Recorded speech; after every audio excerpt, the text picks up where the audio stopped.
Hello, hello, hello. This is my first vlog ever in my life, and I'm giving it a title of Indian Air. So I want to tell you about my trip. A Passage to India is the name of this chapter. So I'll tell you that I was excited about this trip until the day before, and then I started getting nervous. And I don't know why, but anyway, that's what I was feeling. And then the day passed and it actually happened, and here we are on our way to the train station to get to go to the airport. And we got there, and I remembered I had forgot things at home, and we had prepared a whole package of food to bring with us for the flight, and I completely forgot it in the refrigerator. So I dropped Jisha off with all the luggage, and luggage, boy, if you want to talk about luggage.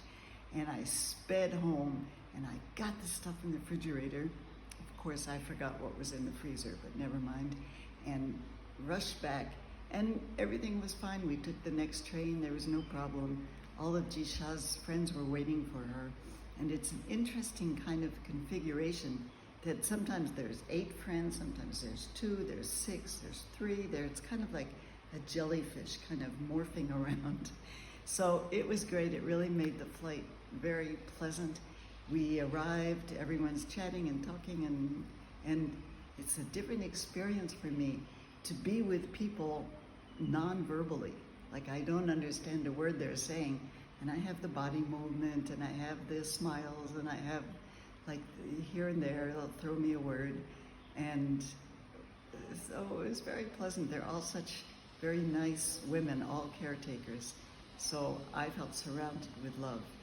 The airplane was fabulous. Air India was at 787, if that means something to you, and it's the most developed, or Mishukhlal means advanced kind of airplane I've ever been on. Anyway, it was so beautifully designed and orchestrated. It was a very pleasant flight. Even if I had a middle seat, it didn't matter at all.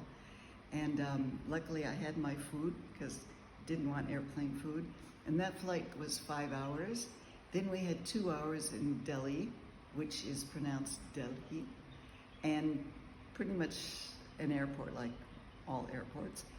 And then the second flight to Mumbai, which some still call Bombay. That plane was a little bit less quality, but fine. Again, middle seat somehow. This time I really lucked out because my seat was way in the back. It's just random seat assignments you can't request. And I discovered that close behind me was a bank of 3 seats, and I rushed over there, spread out, and I slept the entire 2 hours because the overnight flight from Tel Aviv was resting but not sleeping, so that was really fortunate. Then another 2 hours in Bombay or Mumbai until we got to Calicut. And at the immigration, the officer asked me, where am I going? What's the address? I don't know. I never wrote it down. So he said, well, what city? And I said, India. He said, no, what state? I said, and anyway, I remembered the name Calicut, which he couldn't understand my good Indian accent. Calicut, Calicut, Calicut, Calicut, Calicut. Anyway, finally he said, never mind, just go. Then we finally got to Calicut, and I was so surprised. Jisha, she takes her time. All of her girlfriends, they go into the bathroom, and they're combing their long, beautiful hair.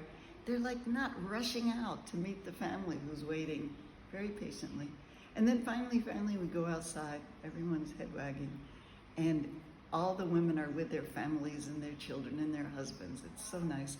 And we had a driver and a car that they rented, and they put me in the front seat. This was a big mistake because I had noticed that when we were standing in line at the airports, like the Israelis used to do, they don't stand in line.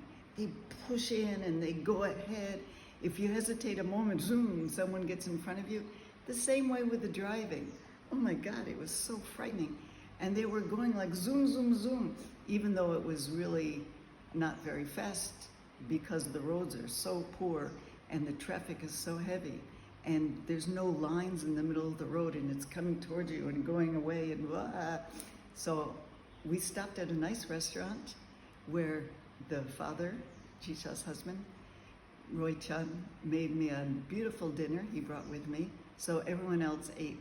And now I'm learning to eat with my fingers. There's a certain art. You take the food and you kind of smush it together and you do here, and then you have to do your hand kind of this motion and then shovel it in. Anyway, on the rest of the ride home, I asked to sit in the back seat. And I went to the very back, and it was really nice to sit in the back and watch the family kind of interacting, the children together with Jisha. So it was a wonderful trip.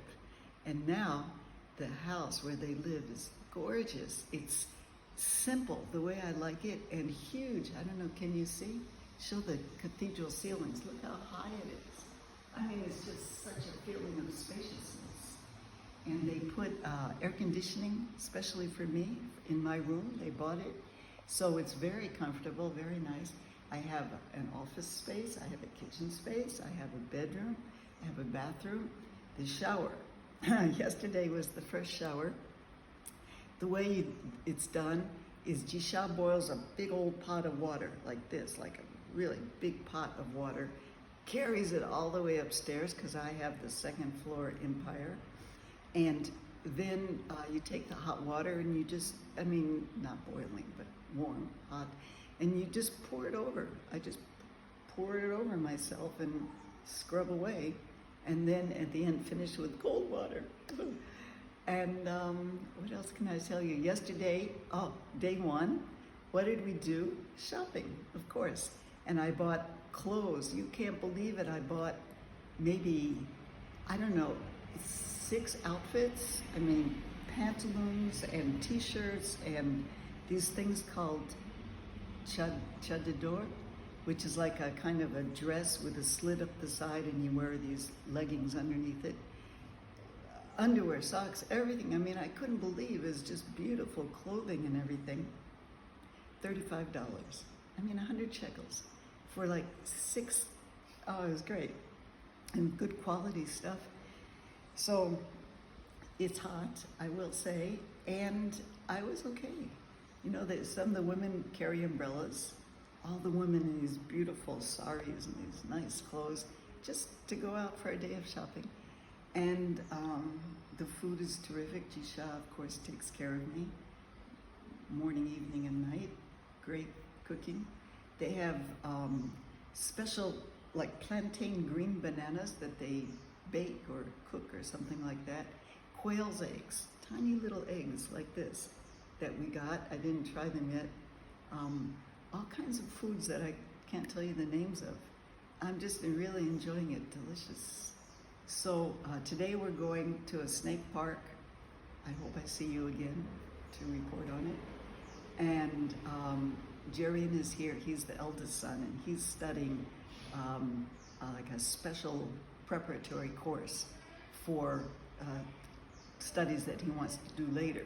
And he was really sorry not to be with us during this time. And the studies are so important that his mother, I didn't understand the words, I understood the tone. He called to Israel and she said, if you don't go to the course, I'm not coming to India, something like that. So he's in the course, he's a very good boy. And the 2 other children, super nice, just smiles all the time. Jasween is the youngest, he's 11 years old. And Joyal, he's just sweet as can be, all smiles. He's the one who just had the heart operation and he's doing great. He's just, both of them, they're just terrific.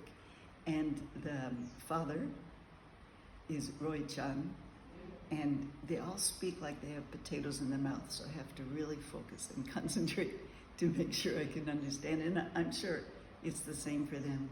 Well, I'm talking too much, so thank you for listening, and till the next time, sayonara, no, namaste, namaste, namaste.